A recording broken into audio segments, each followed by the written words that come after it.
दोस्तों, जो अभी जंतर मंतर पे रिजर्वेशन हटाओ आंदोलन का जो प्रोटेस्ट चल रहा है, पुलिस के द्वारा रात में इनको ज़बरदस्ती इनको प्रोटेस्ट स्थल से हटाया जा रहा है, डिटेन किया जा रहा है, इन पे लाठी भी चार्ज की है और प्रोटेस्ट स्थल ज़बरदस्ती खाली करवाया जा रहा है। कई तो साधु के साथ इन्होंने पुलिस ने जो बर्बरताई की है, मैं दिखा भी नहीं सकता। दोस्तों, मैं बस एक चीज़ पूछना चाहता हूँ इस बीजेपी गवर्नमेंट से, बस एक चीज़ का मुझे ये जवाब दे दें।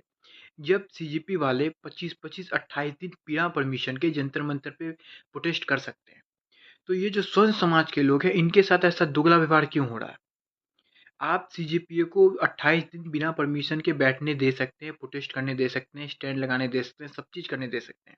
लेकिन यही काम जब स्वर्ण समाज अपने हक के लिए आवाज़ उठाते हैं, तो आप उनको ज़बरदस्ती डिटेन करते हो, बस में भरते हो, लाठीचार्ज करते हो। दोस्तों, मैं बस बीजेपी गवर्नमेंट को एक चीज़ याद दिलाना चाहता हूँ। आप जो हमें लाठी से डराना चाहते हैं ना, हम मरने से नहीं डरे, तो आप क्या लाठी से हमें डरा दीजिएगा? आप 1990 का वो दिन याद कीजिए जब ऑफ़िशियली 60 से 80 लोग मारे गए थे। ये ऑफ़िशियली है, अनऑफ़िशियली पता नहीं कितने लोग मारे गए थे और नियरली 200 लोगों ने आत्मदाह की कोशिश की थी। हम तब मरने से नहीं डरे, तो आप क्या सोचते हैं, आप अपनी लाठी से हमें डरा देंगे?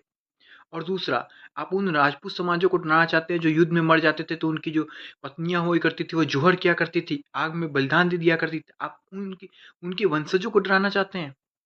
मैं बस इस गवर्नमेंट से इतना ही कहना चाहता हूँ ना, आपका तो इलेक्शन आ रहा है, यूपी का हो, चाहे आपका 2029 का इलेक्शन हो। अब आप बस एक काम कीजिएगा, स्वर्ण समाज से वोट माँगने की कोशिश मत कीजिएगा, क्योंकि स्वर्ण समाज अब ना किसी अपोज़िशन को वोट देगा, ना इस बीजेपी गवर्नमेंट को वोट देगा। वो अपना वोट नोटा पे देगा, नहीं तो निर्दलीय प्रत्याशी को अपना वोट देगा। मैं सारे स्वर्ण समाज से यही निवेदन करूँगा, जिस तरह का व्यवहार जंतर-मंतर पे बीजेपी गवर्नमेंट द्वारा किया जा रहा है और जैसा उनका रवैया रहा है 1-2 साल में बीजेपी गवर्नमेंट का स्वर्ण समाज के साथ, वो पूरी दुनिया देख रही है। और मैं बस इन बीजेपी वालों से पूछना चाहता हूँ ना, अगर आप 70-80 साल से इनको रिजर्वेशन दे रहे हैं, दें। लेकिन एक बताएँ तो कितनों का एसटी जो एससी-एसटी समाज से आते हैं, कितनों का इन रिजर्वेशन ने उद्धार किया है? कितने जो क्या कहते हैं दलित समाज से आते हैं, मुसहर समाज से आते हैं, इनका कितनों ने रिजर्वेशन ने उद्धार किया है?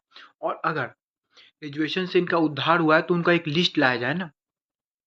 और जब उनका उद्धार हो चुका है, जब वो किसी जॉब में है, चाहे वो किसी अच्छे पद पे हैं, मिनिस्टर हैं, पीएम हैं, सीएम हैं, तो उनको अब ग्रेजुएशन की क्या ज़रूरत है? बाबा साहेब भीमराव अम्बेडकर के द्वारा कहा गया था रिजर्वेशन अति पिछड़ा, जो गरीब हैं, जिनके पास खाने को पैसे नहीं है, उन लोगों के लिए रिजर्वेशन है। तो अब जब कमाने लगे हैं, अच्छा खासा पैसा कमा रहे हैं, तो इनको रिजर्वेशन की क्या ज़रूरत है दोस्तों? नहीं तो आप ऐसा कर दीजिए ना, हमेशा के लिए परमानेंट रिजर्वेशन फिक्स कर दीजिए। जब आपको रिजर्वेशन हटाना ही नहीं है, आपको रिफ़ॉर्म्स लाना ही नहीं है उस रिजर्वेशन में, तो फिर बाबा साहब भीमराव अम्बेडकर की बात क्यों मानोगे आप?